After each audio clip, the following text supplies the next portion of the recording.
peoples, and that Sudden Valley Community Association stands against racism of all forms. For the full statements, please see the website.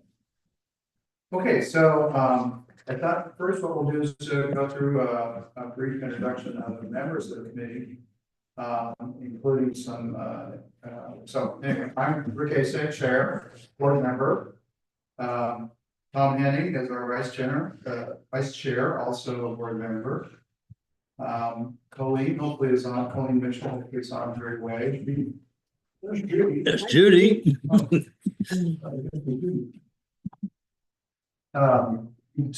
There were chairs in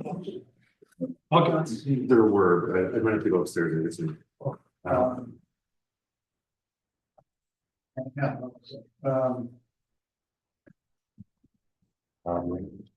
We have Wang, also a continuing committee member, and Judy White, also a continuing safety committee member. Davolio, you were on also towards the end of the Yes, towards the end of the year. Yeah. Yes. So, welcome back to all of you. Thank you again for signing up and being willing to serve. I think that it has a lot of important duties and obligations as charged in our charter.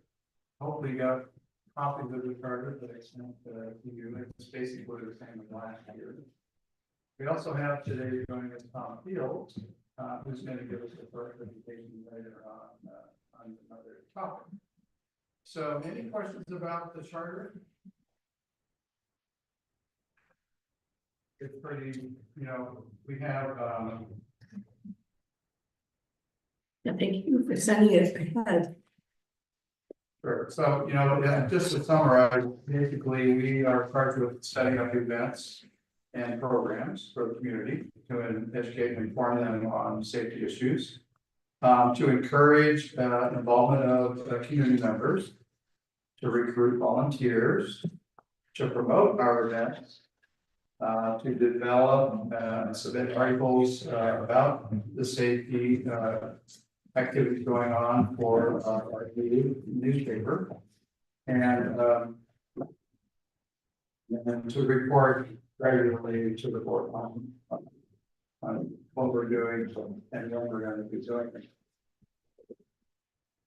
So again, welcome. Anything you want to add, Tom? I can go over your page. Okay. Perfect. So it's going to well, anyway, so today what I'd like to do is have short little updates on what we did last year at the safety committee and what we do this year as a safety committee. And then towards the end, after those presentations, have a discussion on maybe some other things that we may want to consider. So if you're ready, should we possibly have Tom go first so he can then have to stay? Whatever, I'm free all afternoon, so Okay. however you want to do it. Just don't want to waste your time. No, I'm gonna listen anyway, I was gonna stay anyway. He's not here. were you planning on staying or not? I can stay, yeah. If you need to get on, we can certainly. No, I'll be glad to stay. Whenever you put me on or you want me to talk, let me know. Very fluid, so what we were gonna do is have Judy give a little summary, have Ed give a summary. And hopefully Kolleen give a summary of the activities that were done last year under Firewise, water safety, and school bus safety. And then Tom is here to present some concerns and ideas and concepts about emergency preparedness. So, yeah, if it's okay, maybe we'll start with Tom, and then, he's a busy guy, and you're welcome to stay if you want, but understand the. Okay. We do have Colleen online here, so if Okay. she wants to speak up, that can happen on Are speaker. you so- talking to you? Okay, I'm so delighted to meet you. okay, great. And your name keeps Thank coming. you. Oh, no. Can you text her and find out the or did you send her a link or did? I put it on the website. Okay. Okay, so share that with another guest that she was mentioned about. Welcome, Kolleen.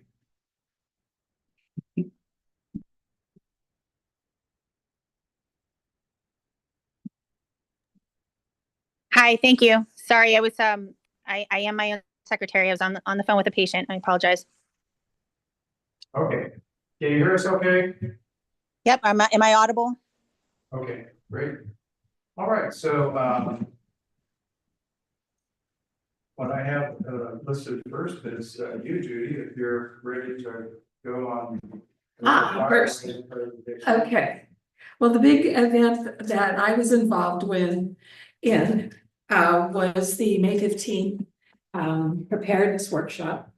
And I did, my part of it was getting a hold of Robert Walters from Whatcom Conservation District, and he took it from there. And we set it up for that day. It worked for everybody. And it kept getting bigger and bigger and bigger and better and better. We had a really good turnout. I think it was estimated by Lori that we had maybe 100 people all together between the people who were in the room and the people who were there via Zoom.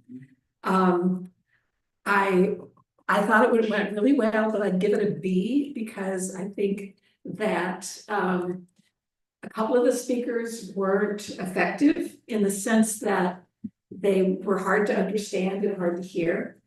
And Robert took the main bunch of it when he had this amazing video about the effect of embers and what that can do. And people were really happy that they had a chance to see that. I think it made a big impression, and he had a lot to say and share. There were a couple of the speakers, each one had 5 or 6 minutes, and a couple of them I don't think I would want to hear from again because they were just not used to speaking in large groups, I don't think.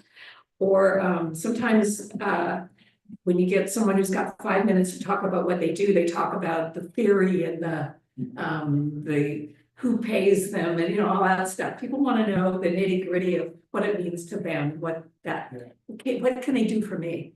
And some of the speakers didn't talk on that. So I would, if I were to do it again, I would certainly hope that Robert could help us again and maybe show the same video again. But instead, I think that I would focus on more hands-on things that people can go home and start doing.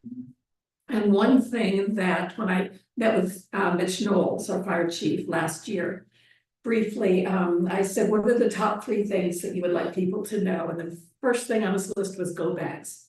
First thing on his list. And I think that that is something we can present to the community that would be really useful and that people would turn out. I'm not sure that we would get a large group again because maybe people who are going to come to that already did it. And would they come back for the same thing? Probably not. So I think a topic of perhaps an hour and a half where the last 15 minutes was questions because Mitch and Robert got tons of questions. And I think people still had some when they were leaving. So I would suggest Robert back again if he can with his video and what he can share with us. And then perhaps Mitch Knowles for another nice chunk. And then maybe someone who's an expert in the go bag presentation can maybe bring one and show us what's in it and why and give handouts and lists of what to bring. And that I think is what I would do. The other issue that was a problem was that I didn't feel that I'm hard of hearing. I've got hearing aids, but still it's really a struggle. And I could only hear part of what was said in the meeting. I went back later and I still couldn't hear it in the video. It just wasn't. We were going to use it to try to say to people, come watch our video. I'm sorry you missed it, but it really wasn't worth it. It was too hard to understand what was happening. Mhm. And so Robert had brought his technology and it was brand new and totally upscale and it didn't work. And so he didn't have anything either. We were both so disappointed about that. So I would like to see something where that meeting could be saved and used and people can view it later and find it valuable. Yeah, so I think that Harley's reputation, and then I went back and looked at the video. After kind of the sign safety committee. Yeah. Yeah. Review it. And I guess maybe partly having been there, I could understand what. Yes. That's If you knew what people were saying, you could understand. Kind of, so, yeah. And there has been discussions at the board level about how can we get better sound system, big room, and it's an old farm. It's not set up for acoustics, and so, so it's a challenge. It is. The new gym is exploring that as well, so we're trying to, so that's a good point, make a note of that. Yeah, this new microphone works very, very well as well. Yes, in this size room, Ah, in this size room works really well, and we'll have Yes. to test it out, maybe. There's a newer, improved version that has a camera and microphone on it that we may be looking at, but, good point, well done, I think, so does Colleen have a? Well, I was gonna say there's actually a Car Lemon in the chat. Is that That's something who? Colleen's guess. Okay, cool. Yeah. Well, yeah. Allow him to talk then. So any other comments or thoughts about how we might improve, enhance, repeat I think, we have good attendance, both in person and virtually. But there's always new people coming in. Some people just couldn't be here because they're out of town or whatever. So I don't think having an annual event is a bad thing. I attended and thought that it was really valuable information. Judy and I have talked about it a little bit after the end. I would say repeating it would be a really valuable service to the community. And in particular, I think what stood with me or what stands with me is the discussion of embers and clearing the 5-foot barrier around your home. And I even heard that repeated when they were talking, the reporting that was going on around the LA fires. That kind of Yes. thing, the They importance they of brought that. up this exactly the same thing. Yeah, yeah. And I heard there's gonna be a lot of interest in Tom, I will speak to this, when they go back stuff and the Firewise. And I'm thinking more than once a year. Yep. Oh, really? Huh. Interesting. So I like to get things moving and get things done. So as a committee, are we comfortable taking a recommendation to the board to say, can we start planning a Firewise event for May? Yeah, I think it's a good idea. And I think to address some of the things you mentioned that didn't work quite so well, if we work with the speakers and explain to them that what we really need is the hands-on rather than a lot of theory and background from the, I mean, just a quick introduction of the people who are speaking and what their expertise is. But that we work with them in advance so that they have they're better prepared. Well, I think a couple of them just aren't used to speaking in large groups. And I don't know that they had that much relevance to what we were trying to do. And I really love the char burn issue, but I don't think it's that relevant to what we need right now. Biochar, that was really, I mean, I went out to the thing and watched them do it. It was so fascinating, but I just don't see that being a real value compared to other things that we need to present. So what would you think about focusing on Robert and what his video and what he can share? Because he can just talk for hours, right? Just, he can talk about what he does when he goes and does house assessments, what he's looking for. And then Mitch Knowles giving him a nice chunk because he's just wonderful.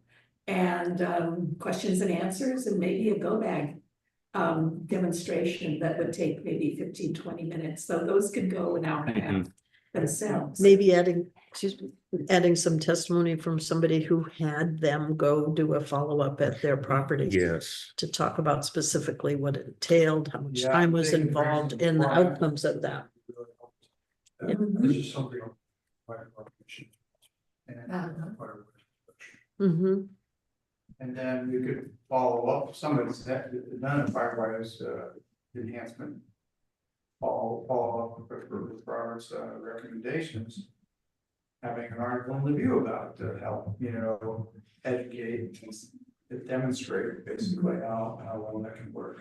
Another possibility would be to do a go bag in this room, which I think may have happened. I think it was actually set up at the fire station once, a few years back. And it can be more of a, a smaller group, but then you don't reach 8,000 people that way either, so. Well, you could, you have a display on the table, probably. Yeah. Be a good visual as well. You know, somebody It looks like Colleen wanted to make a comment, yes. Okay, yeah, go ahead, Colleen. So, so the strongest method of communication that the association has is the e-blast, and people by and large watch videos. This is all quantifiable, but I'm wondering if if we have some kind of video that the association is willing to send out on how to make a go bag to kind of piggyback on any event that we know goes out, and the people who do send those out can actually see who opens them and what they did with the email. Did they watch the video? I mean, all of those things we can look at, but just to piggyback on the event so that it reaches the most people. Good idea. Mm-hmm. I think one thing that this is a little bit off, but not really. If we're talking about creating safe spaces around individual properties, I think the board needs to take a look at continuing the program on a regular basis of bringing the chipper in, because the people are actually going to start rooting out material. Like I've got a kind of a shaggy ornamental cedar that's right up against my house. And I'm thinking, it's probably time to get the chainsaw out and take it down because it's right there. And I think it'd be helpful if the association would cover, people that are taking the action to clear that sort of stuff up, that they would help out by bringing the chipper in maybe a couple of times a year. People could just stack stuff away, safe distance away, and then bring it in rather than we having to haul it to Area Z. Okay, got it. So, yeah, a lot of little details on the site. There's some good ideas. I think we'll try to. So, what I'm hoping is maybe we can come to consensus to support the concept, and maybe we can cheerfully ask Judy to kind of head that up. Touch base with Robert again, maybe? Yeah. So I think we'll need to check in with our speakers, but then also making sure that we can reserve a time in the barn here for the presentation with our office and stuff. Yeah, I'm also thinking with Firewise, one of the concerns that I've come up with is, say you have two people on a block that go through the Firewise inspection, and they do a great job of cleaning up their house, but the neighbors don't care. Their Firewise inspection is kind of going down the drain. Well, I think it was one of the points he made last year. He said it's best to have you and your neighbors come together as a group, invite us in. We'll get 5, 6, 8, 10 houses.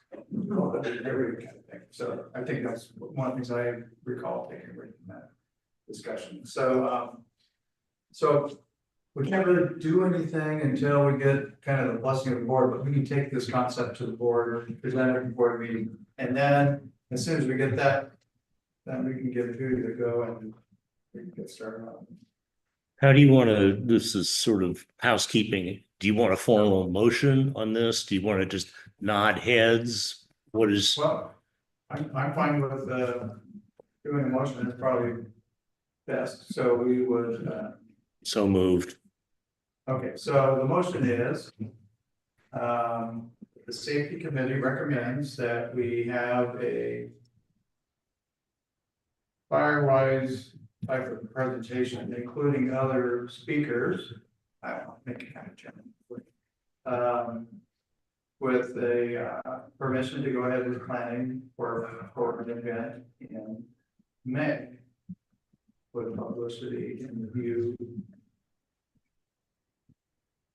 I second the motion. Okay, all in favor? Aye. All right. Colleen? Oh, yes.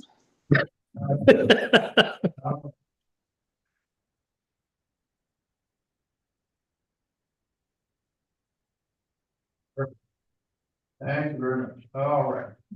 So let's see.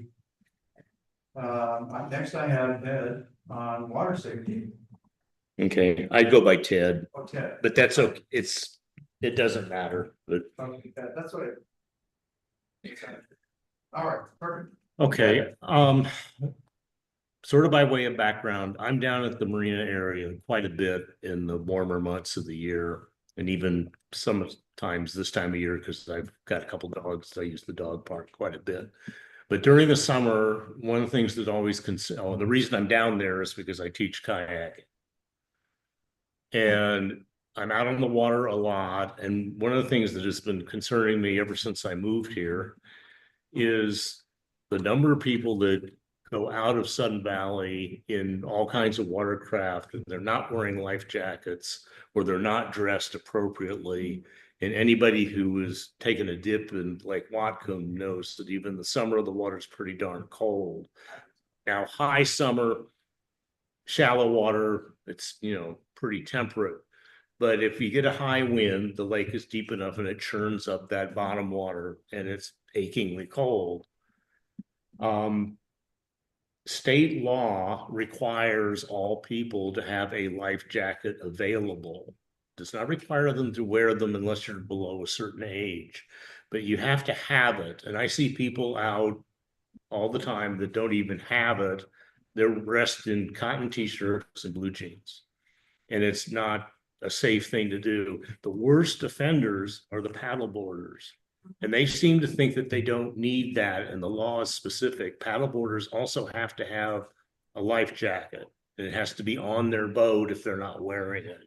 Now, some of them use an inflatable, and that meets the criteria, although it's a inflatable life jacket will keep you afloat, but as some rescue people I've heard stories from say, it makes body recovery easier because they're floating. But a regular traditional life jacket helps insulate you from the cold. So it increases the amount of time that if you're immersed in cold water and you can't get back in your boat or back on your board, that you can hang in there longer and hopefully somebody will come help you. Mm-hmm. Now, several years ago, I took it upon myself and I just called the sheriff's department.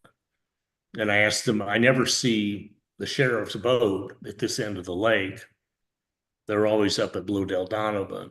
And they told me at that time that they do police it down there when they're there. But I can't remember in the last 2 or 3 years that I've ever seen the sheriff's boat actually working this end of the lake. Well, we were out there. Okay. So, and we had just moved in, mm-hmm. and we were out there floating around. We were unaware we did an AIS, invasive species inspection and all that kind of stuff. Oh yeah, okay, well, we heard that, and they were very nice about it and educational and informational. But I can attest that they were at the center of the lake. Okay. So you're talking inflatable life vest, not inflatable kayak. Inflatable life vest, yeah. If there's a good life vest, will flip you face up in the water too. Yes. That's good, yeah. Yeah. Anyway, last year, what I decided to do was to do some investigating because I know that the Department of Natural Resources has a life jacket loaner program. I was thinking in terms of we do one of our own, but it turns out that the state would be more than happy to provide the life jackets if Sun Valley would put up some sort of a structure where the vests could be hung up. It's a on your honor system. Check them out, check them back in. They would provide them. If things go missing, they'll replace them. I don't think there's any reason why we, though I have probably half a dozen vests that I've accumulated over the years that I'd be willing to donate to the cause, but the official ones are stamped and everything. And I took pictures of the facility that's at Wildcat Cove down on the bay. Now it's a pretty imposing structure. It doesn't have to be anything, basically just some sort of support thing with probably a little bit of a roof to keep rain from just falling directly on them, and some signage. And I think it would be most appropriate at the marina. Long term, I think that would be the goal to get started. Long term, I think it would be useful to have them at AM/PM Beach as well. But I think just to get the ball rolling, I think having one at the marina would make the most sense. Now it's going to take the discussions we had with the committee last year, the sense was that there are probably enough people in the valley that we could get some donated labor to put it up. And there would be an outlay. Somebody would need to draw up some plans and figure out what the lumber costs would be and that sort of thing. But I would really like to see that happen. Thank you, Ted, for bringing that up again. I know it kind of fell flat at the last presentation, but it's such a no-brainer. It's no cost to us. You've already found the resources. We know what happened was there was the GM decided that it wasn't, she said that, oh, they'll probably just throw the vest in the lake. Like that was the comment and it was dismissed. So I'm glad that you're bringing it up again. It's kind of like, why would we not do this when we have these resources? So thank you. It was also a little bit late in the year, like midsummer, I think, when we had the discussion, and this would be a good time to start planning on that. Now, there was some discussion that I don't think it was going to be a formal budget request for this year's budget, but the sense was that some probably recreation funds or something might be found. I wouldn't think that the lumber costs would be exorbitant, but lumber's not cheap. But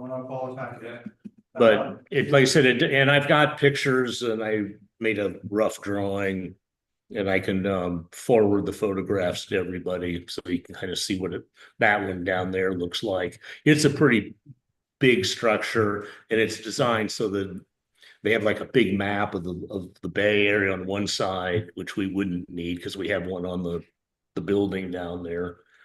But just this one side where you could hang, and they've got some really nice hooks to hang several life jackets on them.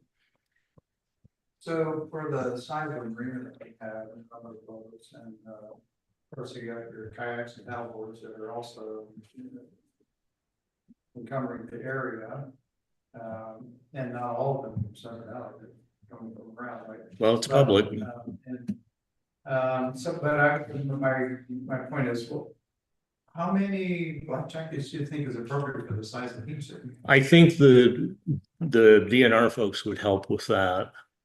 Okay. I think probably somewhere in the neighborhood of probably a dozen because you need sizes. Yeah. Right. I mean, it's not like we have to have a closet full of the things. No, it's really not. And the way their structure is designed, I think it's about maybe 6 or 7 feet long, high enough that the roof covers it. And the hooks are big enough that, as I recall, there were probably 3 or 4 vests on each hook. So it doesn't eat up a large amount of space. It needs to be positioned so that it's really obvious. Right. So that, people will see it if they're, coming to use the ramp or if they're going to use the hand launch vehicle, and then some signage attached to it so to let people know these are here for your safety.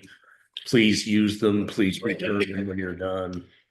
Is there a way that we might create just a handout or something that is handed out at the point when the invasive species sticker is gotten. So when that assessment takes place, we might have something to hand to people and say that this is also the association's expectation that these safety guidelines be adhered to. We would have to coordinate with the AIS folks. I know that I had not a detailed discussion, but just kind of a comment. And there was a little bit of reluctance on their part. Like I mentioned, if you guys see somebody, getting out late, because they inspect watercraft when it comes in. Right. And they said, that's not really our job to enforce something like that. I think they don't want to get really tangled up, but we certainly ask the question. And I've got a good relationship with them because I'm a very strong militant supporter of the AIS program. So I'd be happy to talk with them and see if they'd be willing to, if nothing else, just hand something out. Mm-hmm. But I don't think they want to get into the point of if you show up with Leasing your it. kayak and you don't have a life jacket Right. to get involved with that. Yeah. But we got a bunch of them standing on a post out there and there's this information sheet that says, you need to have one for every person. There they are. Yeah. Just bring them back when you're done. Okay? Yeah. My thought is it'd be nice if we could depend on an honor system, but I don't think they're gonna last very long. I don't, well, if they disappear, the state says they'll replace them. I mean, I asked that question because I said, What do we do with them at night time? they just leave them out 24/7. The issue for us would be probably come fall and winter, we might need to store them someplace, but I would think in the little building down there, there's a pretty big closet area in the back, and I don't know what it's being used for, but Yeah, I mean, I'm more than willing to see it, give it a shot, because I agree with you. These people do need to be wearing vests. A flotation of some kind. yeah. Water ski belts would be better than nothing. Another place that a small information piece could be included is in the rental information for the storage racks. That the association has the expectation that state guidelines are adhered to in terms of you wearing. Yeah, that's very exciting right now, it's a long time. Yeah. So it sounds like we need to come up with a design for the stand of some sort. Determine roughly how many we need to request, I guess, if we get to that point. I'm still thinking the plan stage. I can consult with the DNR folks. I mean, they offered, they said, have any questions? They're very interested in doing this.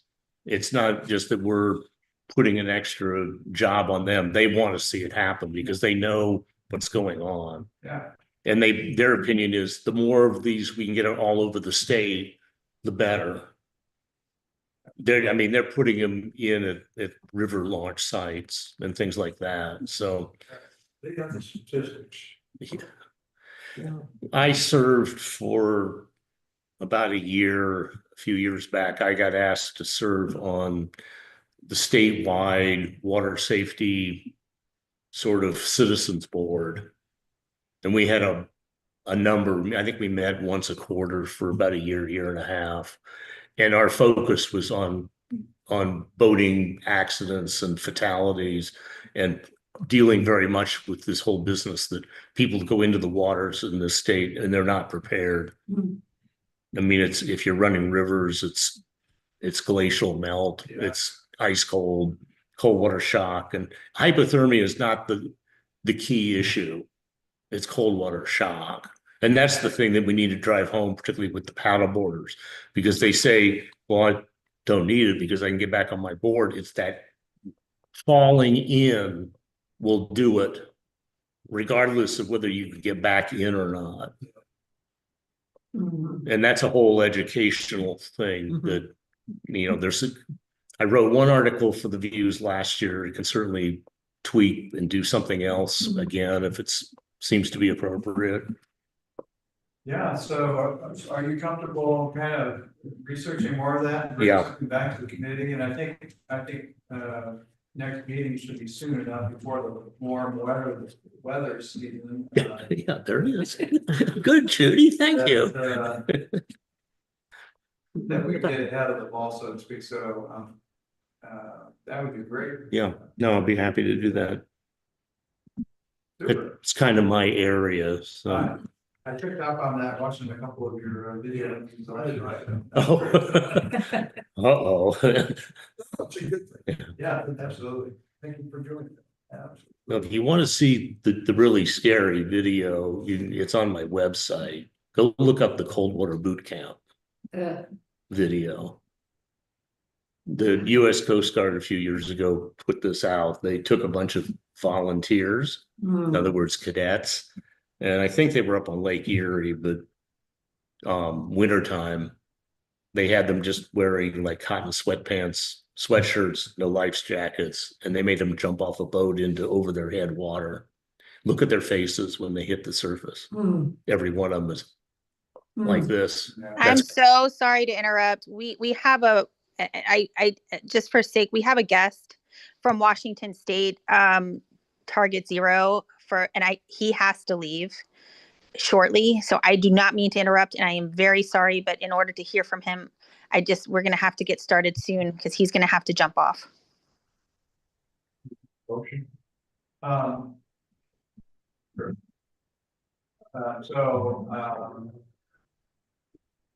I would move that we have had to develop and bring back a proposal in terms of water safety, specifically in regards to PNR furnished life jackets and displace with no proposed science.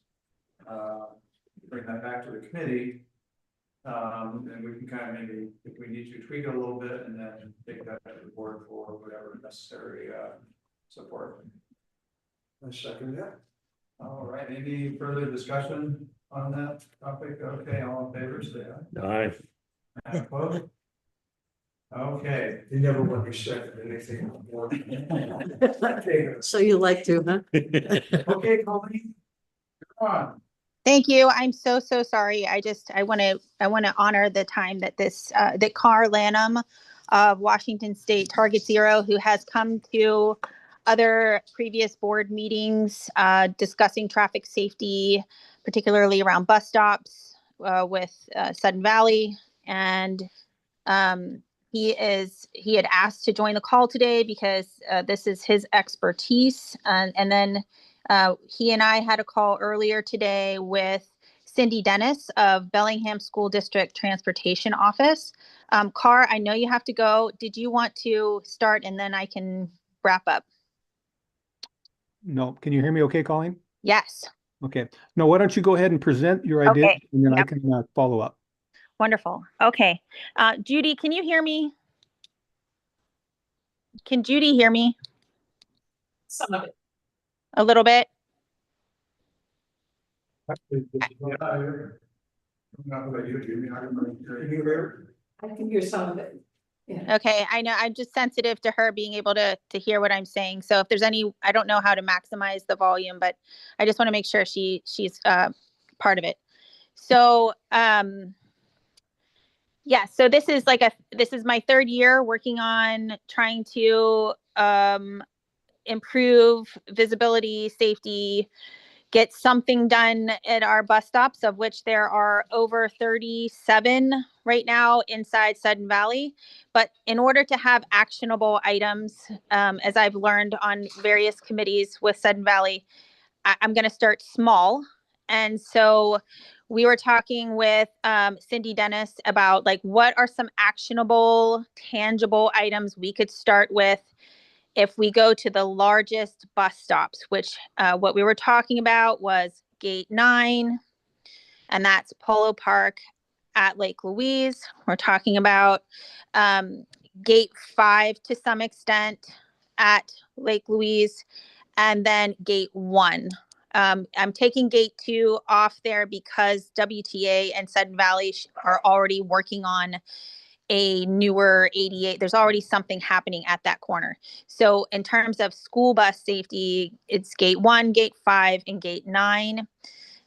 When we asked her what she thought, because it's a traffic safety in Sudden Valley is a vast topic. And in terms of school bus safety, like what is the most important? And she said, our drivers have trouble seeing the bus stops, right? So visibility is key to, first and foremost, the most important thing to focus on. And so at those gate entrances, visibility. So that is going to be my focus, my push, my inquiry, is that we, investigate, because there are power sources at each of those locations. What does that look like? And she had mentioned that other bus stops in other places have timers on their beacons. So this isn't something that's on all day, but it is timers are set for those school hours where our most vulnerable children are going out at the earliest hours, which are the darkest for a good part of the year. And we are just so dark that every day I'm out there with my lit vest, making sure people can cross the street, because it's very, very hard to see these kids. And it is also, people are not following the stop signs. We are, even discussing what's going on within Sudden Valley. That's a whole nother topic. But if we can talk small actionable items like gate visibility. So there is a light across the street, for example, at gate 9, but it is not enough to illuminate where the children are standing. It is very, very dark.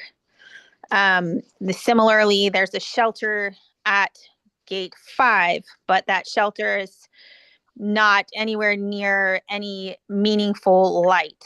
And Carr had he'll be able to clarify, because we wanted to get information as to where the gate 1 children are loading from, if they're loading from Lake Whatcom, or if the bus is loading into that ride and park area.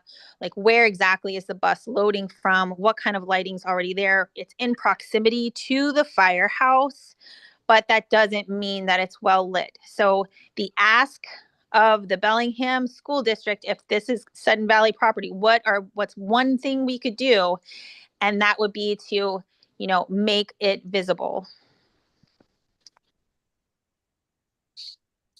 Okay, so if I'm understanding what you're saying, Colleen, the request is for better lighting at the bus stops and some sort of a beacon, so it's like a blinking light or rotating blinking light, or? Yeah, so there's very standard lights, like you'll see like near bus stops, right? They're just that kind of blinking yellow, and those are on timers. So for example, when you're coming up the hill on Cable Street, there's a, and if it's between 7:30 and 8 o'clock, that's going to be blinking at 20-mile-an-hour sign, right? So something like that. It would just be between this hour and this hour, something that's kind of flashing, that alerts, like it's basically like awareness.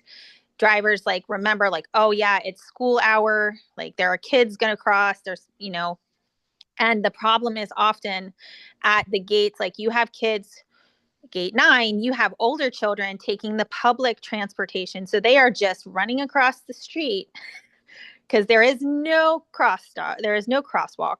There is no light there. That's similar to, you'll see kids crossing gate 3 to gate 1, right? Or just pedestrians in general.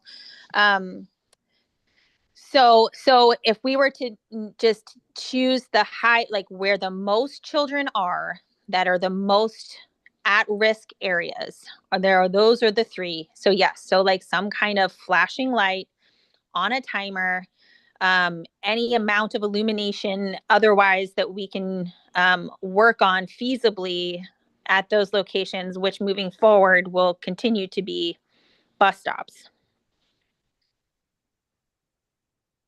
Okay, so I'm glad that you were able to kind of focus on a smaller bite than all 27 bus stops, but in looking at the bus stop, map, that I was able to access from Bellingham Public Schools, it looked like several of those bus stops were like 3 or 4 or 5 clustered together, different age groups, different buses, and that sort of thing. Would you be willing to, do a little, fact finding, or maybe Carr has this information, in terms of what sort of costs we're looking at in these types of lights? The other part that I wanted to get to first was, though, as the ages of the children change and the families within Sudden Valley, my understanding is those bus stops can actually change or move.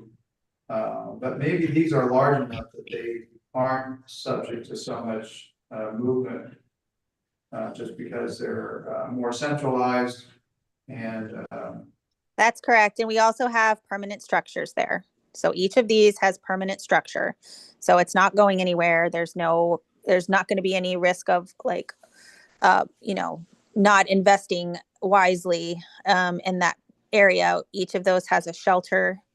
It's established bus stop. They're all in proximity to WTA routes, which, on a larger scale, we're looking at also just humans, right, who cross and live. And so these kinds of things, for the microcosm of the, we're looking at school age children, but also like the gate 5, if you pass by gate 5, there's a structure. Gate 9, there's a structure. Gate 1, there's a bus stop, a shelter. So yes, I think within Sudden Valley, yes, the bus stops can shift. But we have a growing young demographic. There are lots of young families. So even though, yes, there are people aging out, we are continuing to cycle varying age groups. So I don't think this is a poor way to consider spending funds. right. So back to my original question, I guess, would you be able to gather information on the cost for the lights and for the beacons, and bring that back to the committee for consideration? Sure. Yeah, I think between Carr and I, what there are other, the county, the city, what are they using? I'm sure we can find someone to put us on to like where they buy those, how they're installed, what types of lights they are. Probably the best example might be what's in the vicinity of the Geneva Mhm. Elementary School, Right. That we all see as we go Yeah. up and down. And Thank you for it, need to know the power requirements. Right. Hmm. Yeah, specs for the wiring. I was gonna say, Carr may know this, I'm not sure where you're placing the lights.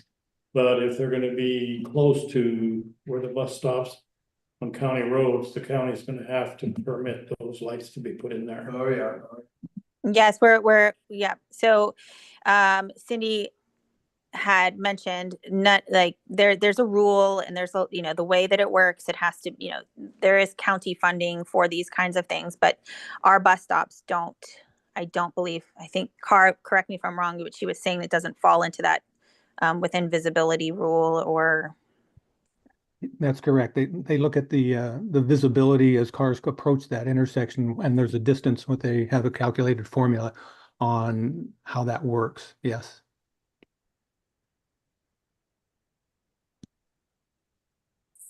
So I feel pretty confident I can find where those are sourced, what the costs are involved, and looking at our growing community, we're going to have to invest in infrastructure, and we're at some level we're going to have to invest in safety. And I feel like I can't imagine any better investment than protecting our most vulnerable. And yeah. So Colleen, can I say some things here? Yes, please. Okay. So can everybody hear me okay? yes, Okay, very good. So let's say currently a position I have is with the Washington Traffic Safety Commission as what's called a Target Zero manager. And Target Zero is what the state is shooting for traffic deaths on Washington roadways. So that's my primary focus in this position. Before doing this, I worked for the Bellingham Police Department for 37 years. And my last position was the traffic supervisor, where we were out investigating serious and fatal crashes. So I have a passion for trying to make our roads as safe as possible. Being the person that actually has to, whenever you respond to a fatal crash, track down these and have to find the next of kin and make that notification. It's very undesirable. So if we can do some things that will make our roads safe, that would be great. We approach it from three angles: enforcement, education, and engineering. I've already been working with the Whatcom County Sheriff's Office Traffic Division, Sergeant Tony Paz. He's very aware of the speeds on there, and where he can get his officers out there working speed enforcement, he does. I've been working with education pieces with Kolleen. We've been putting out signs, of course, to hopefully get people to do voluntary compliance with the speed. And also, of course, your social media to try to get to everybody's homes. And then the last piece is the engineering. And that's where we sat down this morning and talked with Cindy Dennis, who has a great concern for bus stop safety. And this is where she has identified the biggest help to make sure those kids are safe is by doing a couple of these things, adding lighting, adding some beacons, especially when it comes time to picking up the kids. So that's kind of the background on where we're at this point, and to give you guys some background on that. So I appreciate your guys' willingness to do this, because I think it's a benefit to the youth of your community. So. Is there any state funding available or grants? Not for infrastructure. I have funding for actually enforcement, which we actually try to do as speed as best we can, but I don't have it for engineering. Enforcement, so that would be the county? Right. The state has DUI enforcement, we have speed enforcement, and we have distracted driving. And we have certain times of the year we emphasize those particular areas, and I provide overtime money for the Sheriff's Office and the Bellingham Police Department in our region to do those things. Wonderful. I've definitely seen more presence in the past couple of weeks. So I don't know if this is your time frame, but I've definitely seen a lot more presence. Yeah. That would be a welcome change. I haven't seen a sheriff out here in 2 years I've been. All Well, right. thank you, Carr. I know you have to jump off. Is there anything that you think would be important to share other than what you already have, which is invaluable? No, I think it's that. I think what you've done a great job of covering things, Colleen. And then if the board or the committee would like to ask me to come back for more questions and answer them, I'd be happy to come back. Wonderful. Thank you so much for your time. Okay, and thank the committee for your time. I appreciate it. Thank Thanks. you, Gar. Bye. Okay, any other questions for Kolleen or? I'm just curious, as the security, Sun Valley Security have any role in bus stop safety or? No. It has not. I would say no. I don't know what to do. Is that out of the question? There's only one officer. Oh, okay. There's one, yeah, we have one security officer on duty 24/7. So there's always somebody here, but it's a one somebody. Okay. And, I didn't realize it was that limited. yeah, I know there seem to be a lot of that's my understanding. vehicles. No, there's one. I mean, we could have a deterrent vehicle. I mean, sometimes they show up and their presence might be a deterrent or something, right? But that is not, I don't believe, in their charge or their contract, and they have no power to enforce. So it's kind of it's a strange thing. I appreciate the clarification. Okay, thanks a lot, Colleen. Thank you. I look forward to hearing back from you on what you find out. All right, so next on the agenda, I have Tom. Tom is retired officially from a paid job as fire chief out here, 14 some years. Now working as a volunteer with emergency communications. Yeah. Yeah. Okay, as Rick said, my name is Tom Fields. I have lived in Sudden Valley since 1987. So I know the community very well. I can support what Ted says. One, I took a class from him, and two, I live on the lake. And I've seen the sheriff just about at least once a weekend. When they're out. I saw them a lot this summer. So what I'm gonna take the next 10-15 minutes to talk about is emergency preparedness planning. Most of you are aware there, and I know Ted is. We had an emergency preparedness planning committee that worked pretty hard, and for Sudden Valley, and for various reasons, the work that we've done has not been accepted. There is a emergency preparedness policy book, if that's the right way. Rick has a copy of it. I was one of the authors of it. Well, I'm not going to tell you how far back it was, because then you know how old I am. I think the last revision on that manual was 2016. I do have a hard copy. Tammy has a copy. Rick has a copy now. And if you need a digital copy, I'll send it to you. Okay, yeah, that'd be great. Yeah. I was your fire chief here for about 14 years. I've jotted some notes down here. Firewise was a very good program, still is. Jenny Cole was our connection to Firewise, and she connected us with, and I'm sorry, I can't remember the name of the resort community. It's on up in Easton, Easton, Washington, when you're going east on I-90. On the lake there, they have done an extremely considerable work in Firewise planning, and they have Firewise safety manuals, and I'm not sure who your contact would be on that. I'll have to look that up. It's been a while, but they've done a lot of work. When you talk about Firewise here, I would like you to think about maybe expanding your Firewise to a community, an actual safety fair, where you add other safety ideas.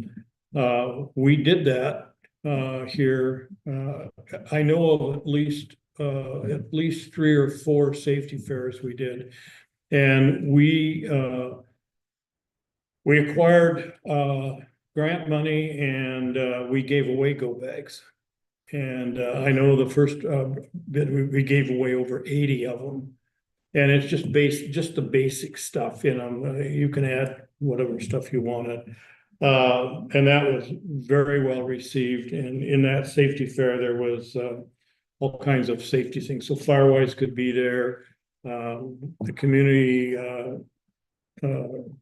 communication, and which I'm going to talk about in just a minute.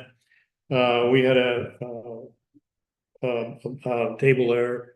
Your safety jacket, life safety could have, you can have all kinds of things there, and it's been very well attended. So you might want to double that up, or maybe if you have 2, have one of your Firewise programs include a safety seminar or safety time.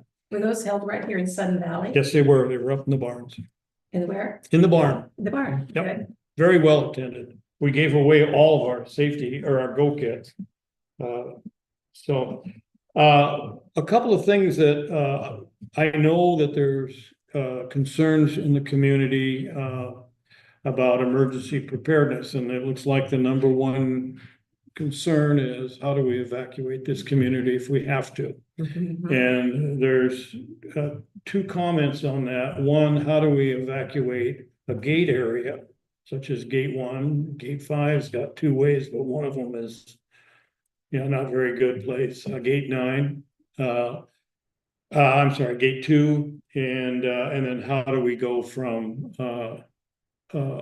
Sudden Valley out of the community if we have to? And we've done a lot of work on that.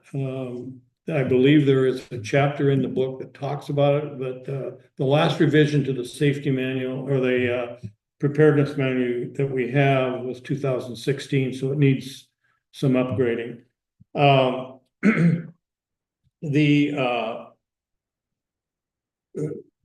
forgot what I was gonna say. We also, there is, been some work done on other, emergency preparedness planning, and fire was one of them. And that's why the Firewise program actually got started, I believe, with the group that we were with. But we run into, things that we need to consider when you do that.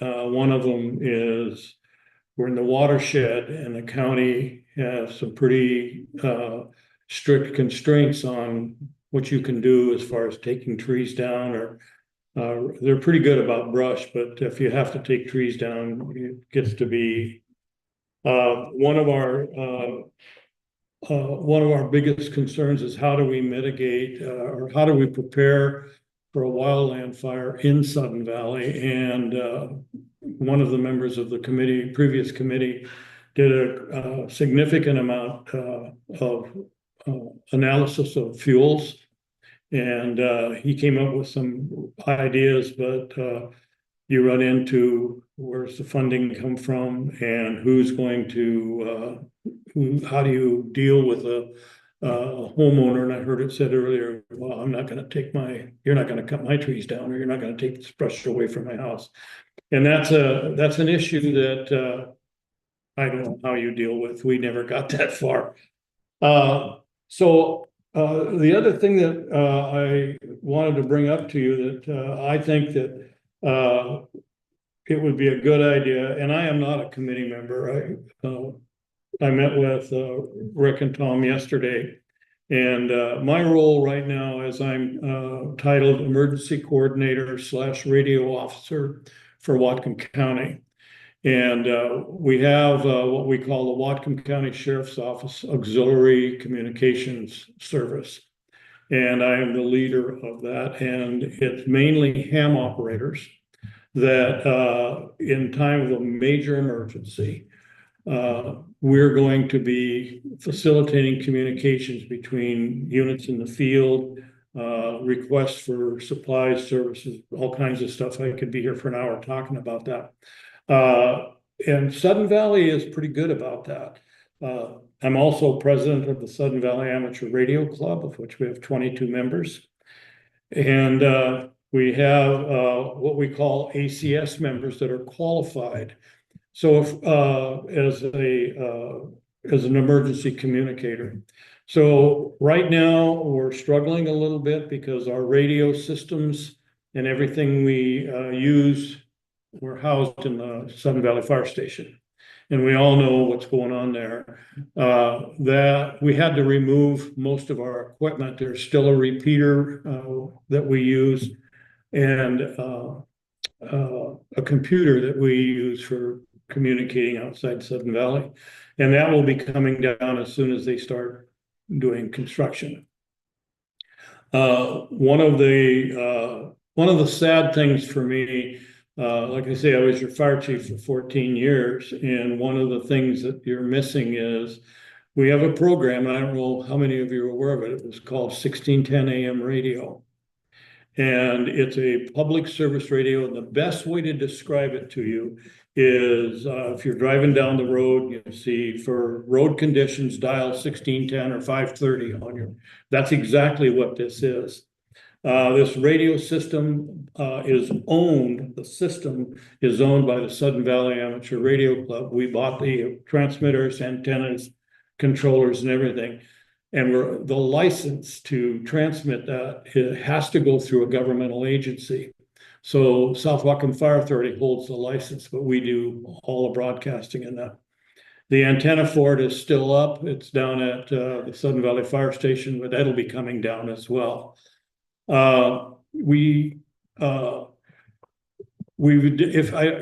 been several articles written in the Views about the 1610 AM radio program, and basically we can be there was at least 2 people on call 24/7, 365. And back when the program was really active, we had well, it'd be probably equivalent to a compliance officer now or safety officer, however the valley's going to organize that. They would call, like if I was one of the recipients, they'd call me at 2:30 in the morning and say, here's what we're doing. The Lake Welcome Boulevard hasn't been plowed yet. The schools are on snow routes, yada, yada, yada, all this information. If we were having a major emergency, earthquake, a fire or something, like all the instructions that you probably would need could be transmitted on that radio. And that radio is independent of cell phones and it's independent of the internet. So if you take some lessons from what went on in North Carolina, the first thing that failed was internet and cell phones. And Elon Musk put the Starlink system in, or they'd still be out of cell phones.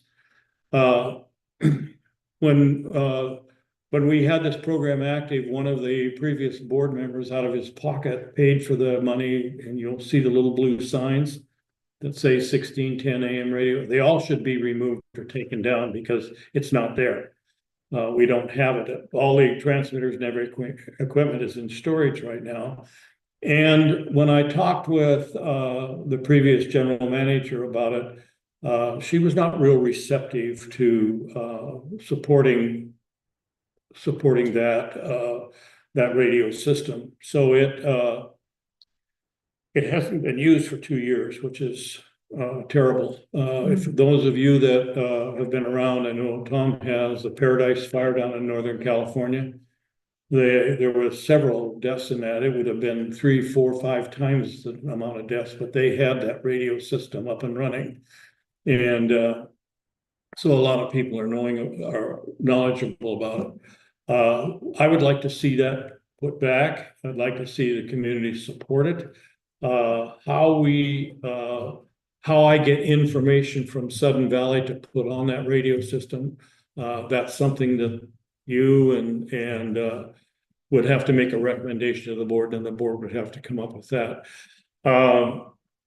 It's the way it works is it's a radio that's about this big. It broadcasts about 10 to 12 watts. The current antenna is on a light pole because we didn't have room for it. Under the new station, it's probably going to be on the tower, so it'll be higher. That radio covers about 85% of Sudden Valley. There's some terrain areas that we just can't get the signal into. If we get a little bit higher, we may be able to improve that. It will be at the fire station. The fire station has 1,000 gallons of propane for their generator, so there'll be probably less than a 10-second interruption of that. Until the generator comes on at the fire station. It can run 24/7, and how we had it set up, and we would set it up again, is 2 operators at a minimum would update the broadcast at 5 in the morning and 5 at night. And if that's assuming there's no change in the situation. If things worsen, the information would be added or new messages would be transmitted. And we can do that every hour if we had to, if it was a big deal. We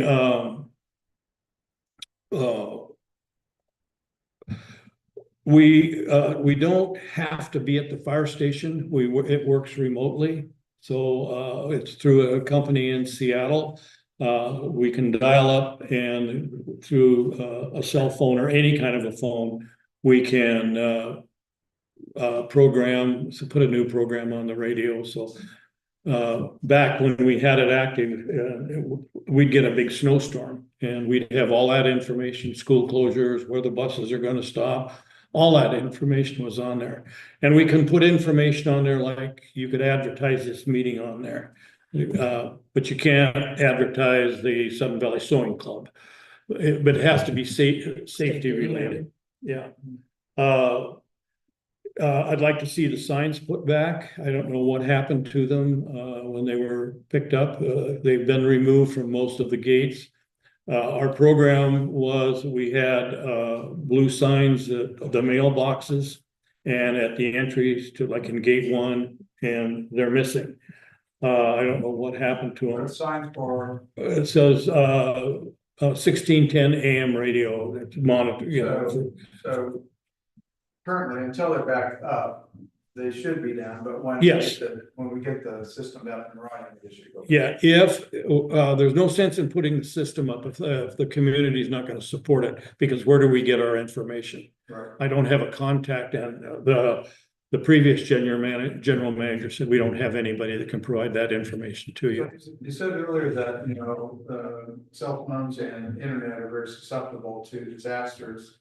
But then you said you could remotely program a message with a cell phone, so. how does Well, that work? We can, but if in the snowstorms, you don't know how, and cell phone problems and phone problems, you don't know how many trips I've walked from my house up to the fire station, because we can program it right on site if we have to. The fire station's always open, and we have access to that. We have codes so that we can get in. The new fire station design is gonna, the front of the fire station is going to be strictly to accommodate communications. We'll have the radio there, we'll have our repeaters there, we'll have our transmitters there, and we are equipped to we can talk to anybody in the county. And we're also will be assisting the chief if for some reason it's a big earthquake and the 911 comm center goes down, we can still dispatch for the fire department from the station.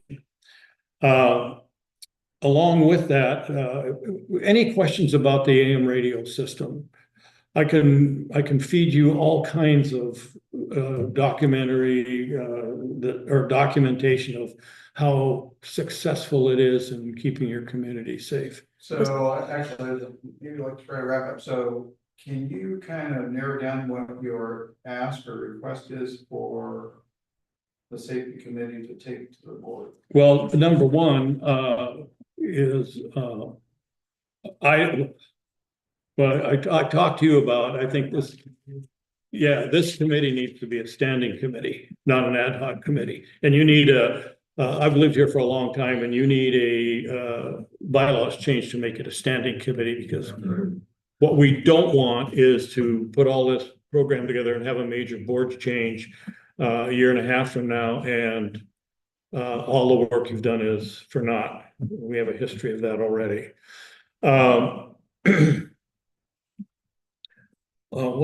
So I would like to get that at least opened up. Second, this is very expensive equipment, and it's very sophisticated, and it's sitting shut down because we don't have any way of getting the information from Sudden Valley. So how they do that, I don't know, whether it's a security officer calls us, or we had looked at training the security officers to enter the information themselves, and that didn't go well. So that's just one thing that we need to do. I think the community, from a safety standpoint, needs to put some emphasis on emergency preparedness. When you look at the recent LA fires, we are sitting exactly to have the same thing happen to us. We can't get 400 or 500 cars or 1,000 cars or whatever it is out of here. There's only two ways out of Sudden Valley, down to Alger or into Bellingham. And we haven't, we were beginning to work with on your evacuation plan. There's been no coordination with the city of Bellingham. So you dump 4,000 cars into the city. How are they going to manage that? And if whatever is stopping us from going into the city and we have to go south, I can't imagine putting 4,000 cars down towards Alger on the old road. And then there's been no coordination or discussion with the Skagit County Sheriff as well. At least, I don't think from the county sheriff's office here. I don't know if the county sheriff's ever said anything, because I think the county sheriff hasn't thought about it. What else? Yeah, Yeah, I was thinking about this yesterday afternoon, and I don't know what the possibility could possibly be, but could we ask the board for temporary space in the Welcome Center until the fire station's ready? yeah, I'd have to look at that. We'd have to go in and see, we gotta put an antenna somewhere. And if that antenna isn't as higher than it is now, we're not gonna cover very much of Sudden Valley from that location. I don't know, we'd have to test it and see. I'm certainly in support of it. We got some empty space in the clubhouse. I don't know where you put an antenna there. Well, you gotta remember, if you put it in, you talked about the basement, or where the offices previously were. You've got to run significant runs of coaxial cable to get to the antenna. And that can get real expensive real fast. Some of the coaxial cable is we use LMR 400, and it's pretty expensive cable. But we'll take a look at anything, we'll be glad to work on that. Some of us have cable that we'll probably be willing to donate on an interim basis. We may be able to strip the cable out of the Sudden Valley Fire Station and use that. Well, yeah, they're going to tear it all out, and they're going to replace it all with newer and even more expensive cable than we've got. So there's a few things. What else did we talk about? Help me out here. I just want to say that this is an extraordinary, thank you for bringing this to the committee, and that this is an extraordinary opportunity for Sudden Valley to place infrastructure. We have very talented, skilled, educated individuals who know how to do these operations, who understand the depths, who already have the networking within the entities, like within the fire department, within Whatcom County, right? You have these individuals. It would be a great loss to not fully embrace this communication system in whatever ways we can, because it's not a matter of will there be a disaster? It's more like when. I've only been here 5 years, and there have been numerous times where there could have been better communication and neighbors needed neighbors, and there was no cell phone. We had brownouts, floods, fire down the road. I mean, all kinds of things where communication was lacking. And this 1610 radio is just an invaluable tool that I am hoping that the board and the GM fully embraces and supports. Thank you. That's encouraging. However, the 1610 AM radio, I need to come back and make sure you all are understand this.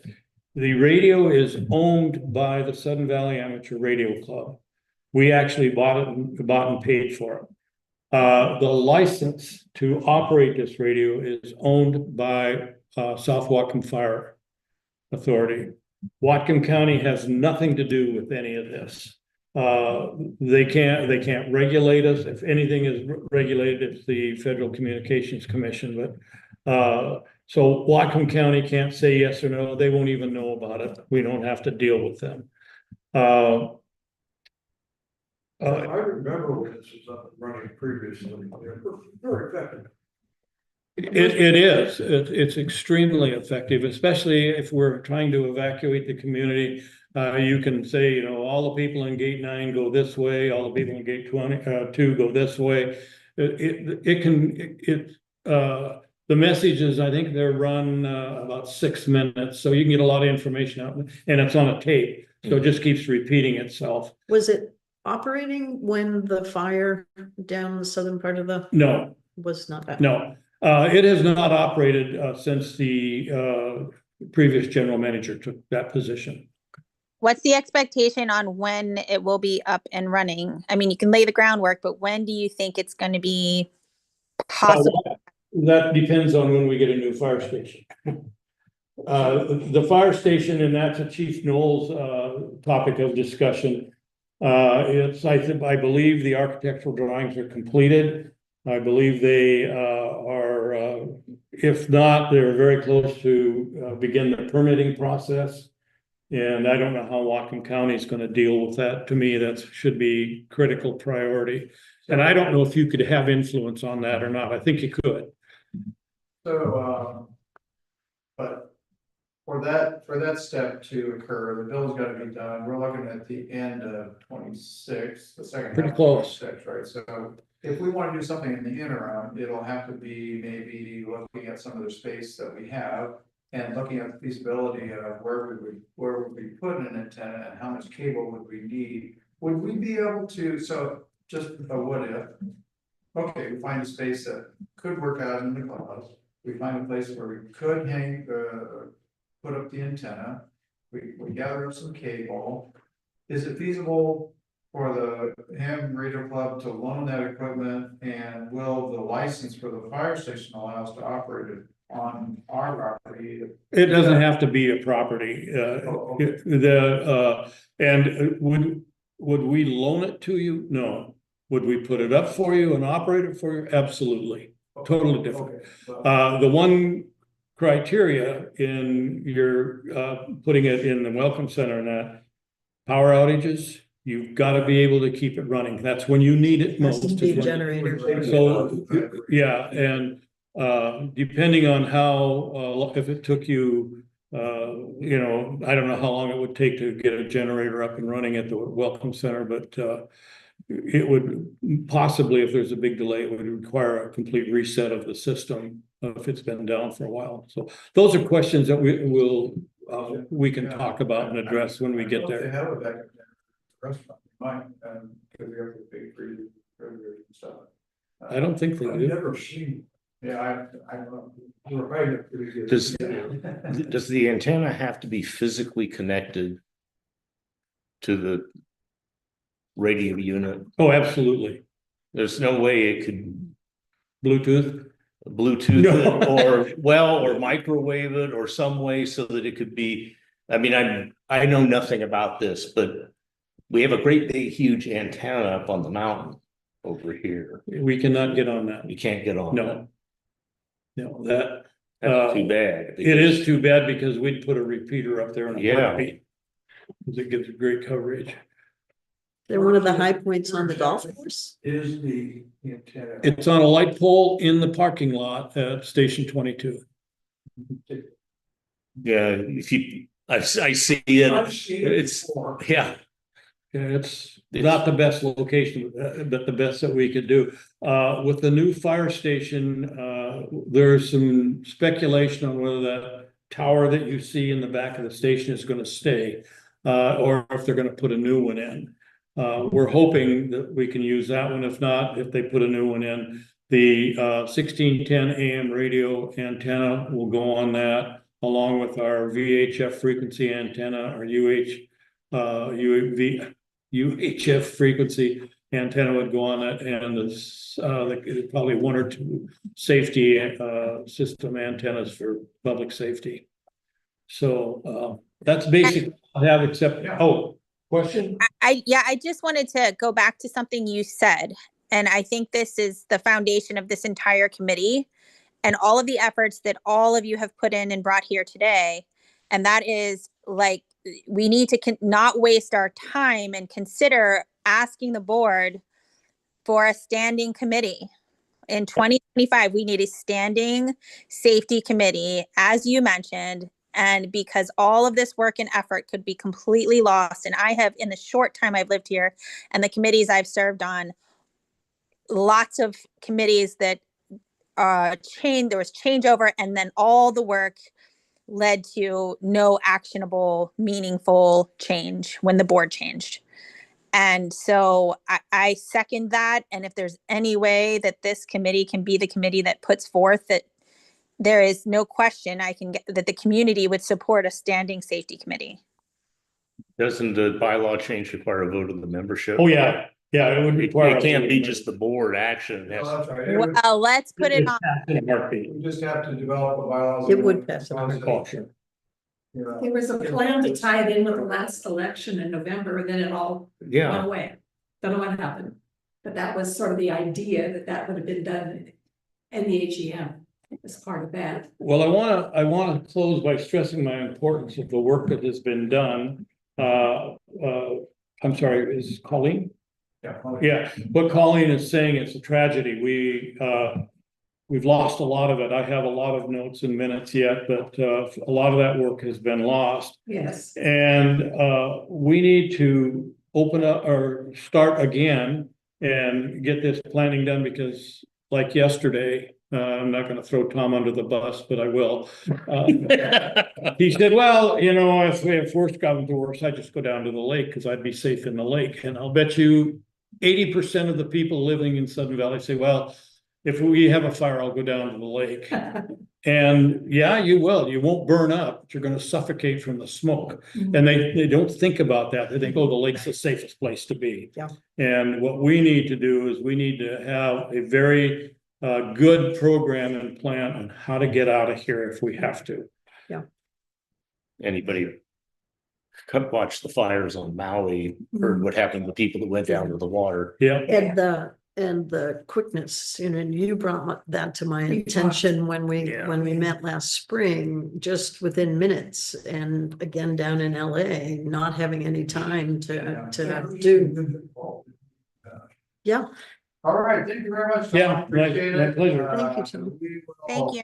Get on that. We have, in my sense, we got a couple of missions. One is, we got plenty of time to get things going in the new fire station for 1610. We'll have to explore maybe some transitional 1610 broadcast capabilities. I'm not gonna hold my breath on that one, but it doesn't hurt to look. And we'll maybe be pounding on your door for some assistance. Oh, please do. Please do. Technical aspects of what it would take and where. And then, you know, we can start building a bylaws amendment or, bylaws amendment in terms of making the safety committee a permanent thing. We can do a lot of legwork now, just have to be ready to go in October, and then we have to give notice for bylaw changes that we're voted on in at the annual meeting. There are. And then along with that, kind of revitalizing our emergency preparedness, especially with emphasis on evacuation plan initially. I think that's the biggest concern for most people that I've heard comments from. Not to say there aren't other issues as well. Even carefully prepared visual maps of the roads and exits in some of the gates. When panic prevails, then logic goes out the door as well. But every household having a map of evacuation routes and such would be too, like Tom's saying, but the thing is, there will be scenarios where one of those routes may not be. Exactly. Yeah. I'm a little leery of putting up signs because. No, I'm talking about like the gates, like in 9 and 13 and places like that. You can so easily drive around in circles and not even be able to get to the exit. So something like that, but a lot of large developments or large associations, part of the closings or a part of the annual communication is just reinforcing. You could also do what they do for tsunamis. Yeah. Mhm. You have fire evacuation route, and Right. that would be much better than something in a map in your house. Not because Right. Sure. probably get tossed anyway after you. Yeah, if I understood you correctly yesterday, the Sun Valley has to be very careful about what we do about evacuation routes. Because it's actually controlled by Whatcom County Yes. and we can't interfere with their. But we can. We can coordinate with them though. Absolutely. Tom, they are absolutely, anyone who was at the CERT meeting, they are supportive of us having, because we have detailed necessities that they are not providing, and they recognize that. So it's not to supersede the Whatcom County plan, which is what the previous board's talk has been, and that is not accurate, actually.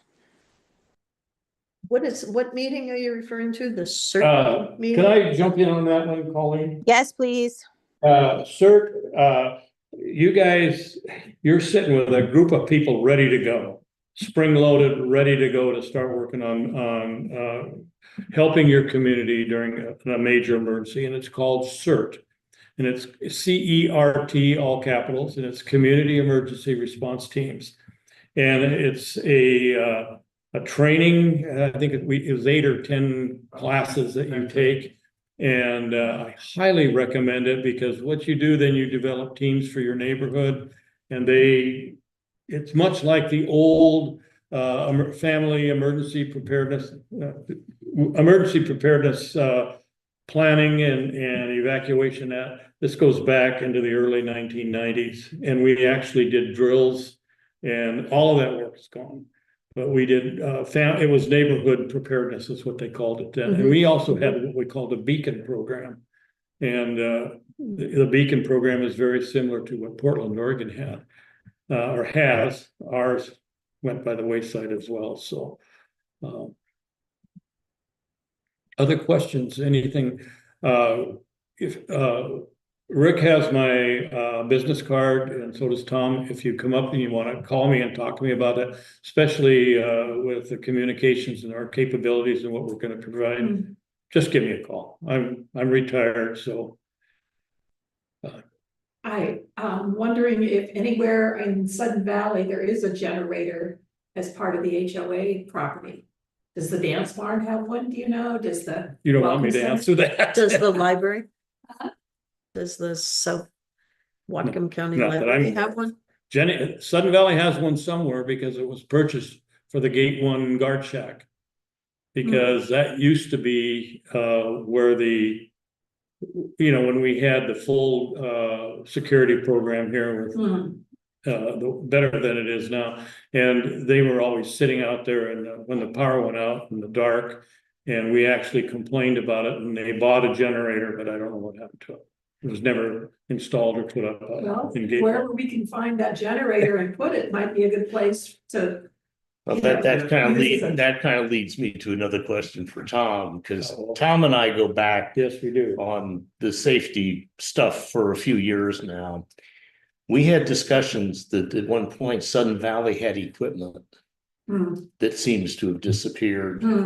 Remember, we were talking about that, and somebody was going to go try to find it. But there was, I think, if I recall, there were blankets, there were cots, there were all kinds of things. Shelter. Shelter stuff. The barns at one time was designated as a shelter. And what happened to the equipment in there, I don't know. I don't know whether it was given back to Whatcom County. I know that one of the programs in that, the computer was stolen, or not the computer, the printer was stolen, and it was stored in the barns. So, and that was the volunteer, oh God, help me out here. Volunteer, anyway. Yeah, it was where we would take people, if we had a major disaster here, Ted could come and say, I'm really good with a chainsaw, and we would, I'm having a senior time here, but, where we actually registered people and you assigned skills skills. and willingness. Yeah. But the only place it could be is 4 or 6 or 8. The generator, I'm sure it's at maintenance somewhere, or it's probably We can been. find that too. And that might help us find a place to put your temporary, Is the elevation of the security shack such that you could put the antenna Well, there? I'd have to look at that. Can we make a list of inquiry for like Mike Brock, the head of maintenance? Who knows where all all the storage areas and all of that. Can we put a list, like all these historical things that might be here, might be missing? Can we make a list of those things to place inquiry? Sounds like a good idea to me. Yeah, The sheltering equipment, beds, cots and that probably either went back to the Red Cross, if that's who set the shelter up. That was, I wasn't familiar with some of that was done without our knowledge. But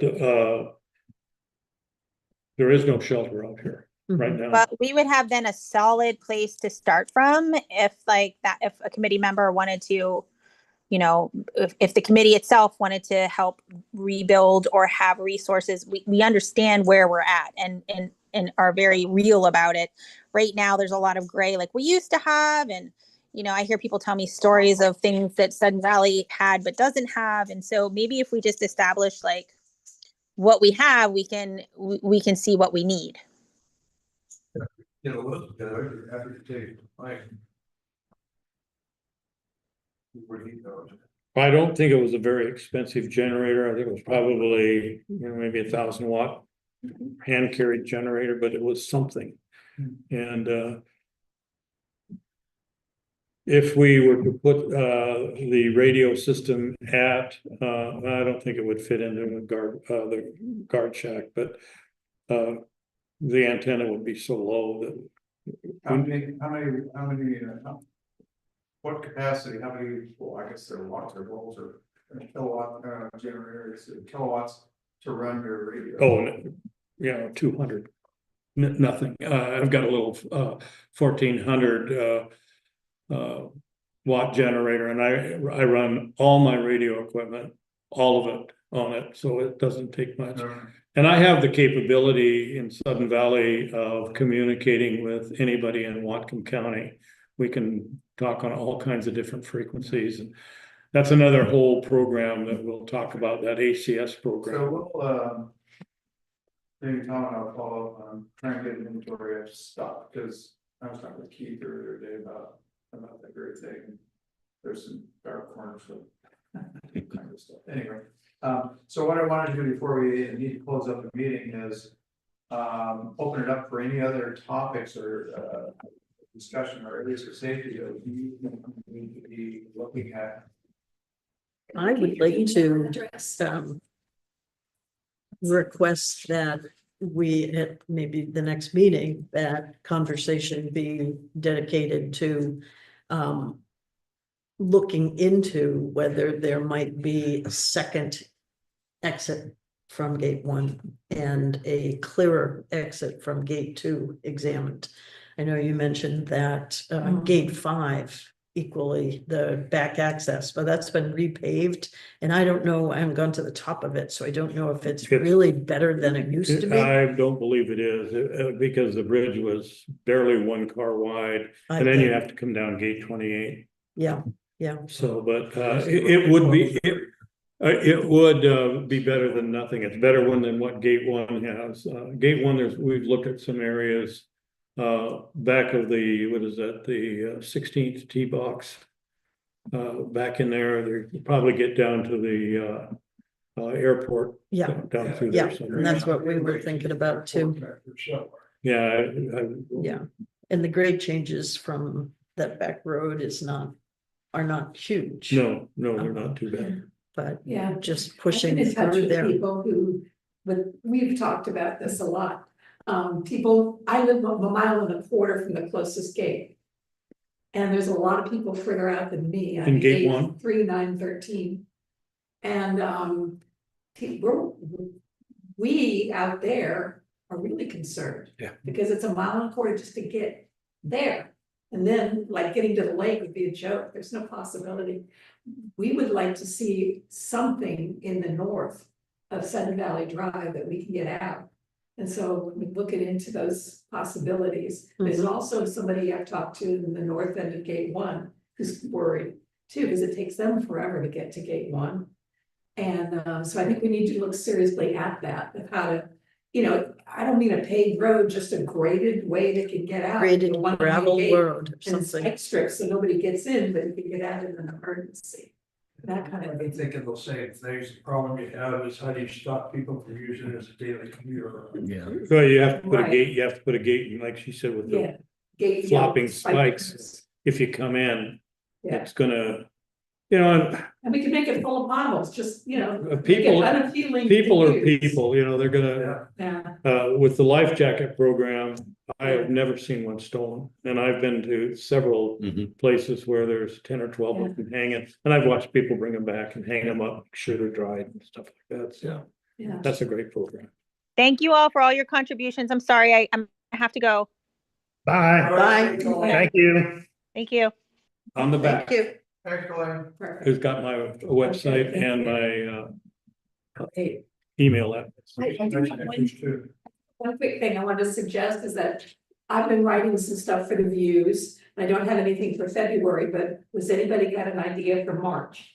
That you can put something together that we can get in, you need to keep using that media to get out to people. The last thing I did was this 10 things you can do right now toward making your home safer. Well, I have 2 going on for another 10, so I need 8 more ideas. If anybody wants to suggest 8 things or 5 things or 1 more thing to add to things we can do right now in the cold weather that will get us better off when it gets hot. Well, I'm thinking actually that'd be great if we have an idea that we could actually share that was actionable, but I think it's also important to share what the committee is looking at and is planning to do this year. So having a summary article, kind of an overview article of what we talked about today and sharing that, and it kind of leads in then to any of the follow-up articles that that come down the pike that we can refer to. So I don't know. Well, Rick, we'll do what we can to get 1610 located somewhere if we can. But I can't overemphasize, and I'm going to get Ted to agree with me. You have got to get this committee being a standing committee because we lost it. We can't do that until November. I know, but at least we can get. Yeah. Yeah, just share one more bit of information. Last year there was Robert from Firewise told me about a DNR grant that I think was up to $4,000 available for any kind of thing that was helpful for safety of our community related to, it was DNR, so it was DNR-ish stuff. So I got the form, I wrote the grant, I gave it to Joanne. We had to come up with some sort of resale ID or some tax ID or something. We had to be in the process of applying for it, which is just a formality, right?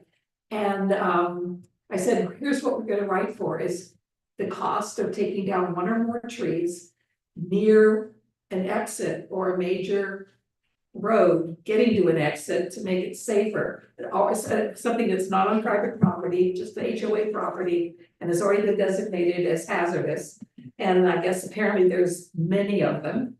And gave it to Joanne. She said, I'll get it going, and Nothing. Well, there's 4 less trees because we couldn't get out gated 1 here a month ago. They all came down, right? But we never got, we just. Yeah, that and But they we blocked the bought fire station. $1,000. And is it okay if I look and see if they have more money this year? And if so, are we willing to come up with a quick idea of something we can do with it? That Yeah, look at what the parameters allow us to find out what we, and it's very, very flexible what we can use it for. But I think it has to be foresty stuff. Yeah. You know, like they would pay for taking down trees. But it's only $4 grand. So anyway, I'll look into it. I'll see if there's money still available this year. Yeah, okay. Would it pay for a perennial wood chipping operation Yeah, to clear, not only take trees down, but to help yeah. residents with Where our clear, cars make things more. yeah, I think there's some sort of deadline where Hmm? you've got like, All over that. yeah. you have to apply for it by a certain time, and then you have to have whatever you're gonna do done by another certain Yeah. time and prove you've done it. Yeah. So then you get the money. So it's an after the fact thing, yeah. I'll look into it, so to find out. That'd be great. Okay. So what was that through DNR? Through DNR, and I have the contact info, so I'll get in touch and see if there's a chance. Maybe too late this year, I don't know, we could look for next year. But that's again, the idea of being an ongoing committee, not starting from scratch every year. Yeah. We keep it going. Okay, so last thing would be, how do you prefer to meet? In person or on Zoom? What What makes it easier for? in person as far as I hate Zoom. Ah, I think in person is fine. I think that's the optimal way. I'm really not a fan of Zoom unless it's a method. I mean, I understand it during COVID, but yeah, I'm still struggling with hearing, when anybody was speaking, I don't even know who the guy was, who was that? I didn't get it either. Carr Lanham, Carrlanam. He used to be a Bellingham police officer. Yeah, he's with the state, helping, spread the word about making streets safe, targeting no pedestrian deaths. Ah, okay. Basically, zero, target zero. Mhm. I'm fine with in person as long as you don't go to that technique. Afternoons. Okay, so that's the second part of the question is, what time and is best? This is as good as any for me. Yeah, same here. Yeah, if there was a chance of doing it a little bit earlier, maybe starting at 2 or 2:30. Rick, do you have a method for community members to provide input to you? We haven't, I know this is your first meeting, so. right, so we just set up such a system for our long range planning committee. Where we have an email address and, we certainly could do that, I think, if that's, the desired committee. Well, I'm just thinking that input, if you're gonna meet earlier on a Thursday midday. A lot of our homeowners are either working or Sure. not available. Right. Well, okay, you're talking about, If they want. committee participation. Yeah, if they wanted to attend any of in the the committee meetings. moment. So we set up something where actually they could email, after viewing a meeting or after seeing an agenda or. To participate in that way. Well, so that might be something that includes in an article, ask for input, and send it to us. I think it's always easier for people to remember something on the hour instead of on the half hour. Yeah, So Yeah. we move it to 2, we move it to 5, I don't, yeah. but Just- Thursday's my date night, so I don't want to give that up. Would it be once a month or twice a month? Well, that's, That's kind of next on the agenda. I think right now, probably once a month, what do you think? Do we want to do twice just for the next couple of months to get rolling faster? Well, I'm gonna be out of town for 2 weeks, starting the middle of February. I'm taking my vacation. So I'll be and I will be completely out of touch, so. I'm gonna be You're gonna forget your phone. Kayaking I'm- across to the horizon. kayaking with whales and Oh, stuff like fun. that. Oh, man. You want me to help? I do have a heavy bag you can carry. I'll be glad to carry. I can build the structure on the hooks Yeah. to put your heavy bag on. I go down about once a year. I love it down there. So we've decided on what, once a So, month then? yeah, let's see what The end of the month is best for me from my work. The beginning is pretty horrible, the last 2 weeks are better. And this time is perfect. I'm pretty flexible.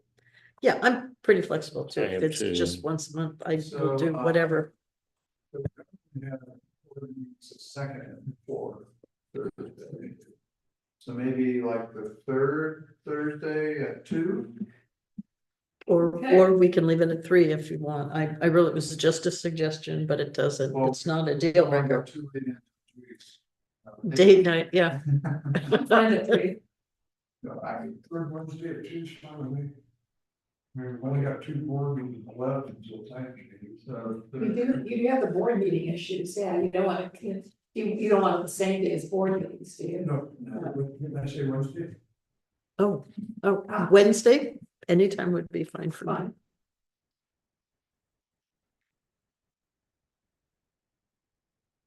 You mentioned, are you a grant writer by any chance? I have written grants and I hate it. Oh, okay. I've written some too. We're looking at a grant to improve those communication capabilities throughout the county. Uh, Ham radio operators. I wouldn't be your person. But, Ted might. You're a grant writer, aren't you? No, I thought you were. I've written, I like to write, but I've never written a grant. Not grants. Grants I've written have all been in the educational setting, so. Actually, I think I did write one, but it was in education. Well, that's the only thing I've written though, in programs and such, but I mean, I So we would, have a preference for Wednesday or Thursday? I kind of like Yeah. Thursdays better, but it isn't that critical. Oh, Thursday. No, we'll do the, In between, okay, no, yeah. Okay, let's do the third Thursday at 2. okay. Okay, So.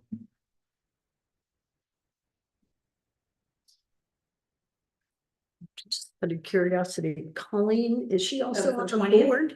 Or is she just, She's on the, no, she's just on the state. Okay. committee. He was on the last year. I never met her. who's that? Colleen? Ah. So, she's got energy. yeah. So we're talking So that's February it. 20th, February 20th. 3, We'll do 2. 2? Yeah. February 20th at 2, okay. Okay, I won't be here, but I will, before I leave, I think I'll just send it to you and you can Okay. forward it to everybody. Sure. I'll send you the pictures and a couple of notes about the business for the life jackets. And that sort of thing, and then you can distribute it to everybody Perfect. else. Go ahead and do that. Thanks for doing that. Sure. All right, anything else for?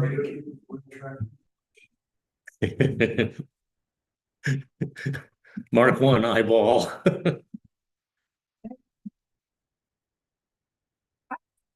You off to a good start? Yeah. Yeah. You all for Feels like a coming. a great start. And meeting adjourned.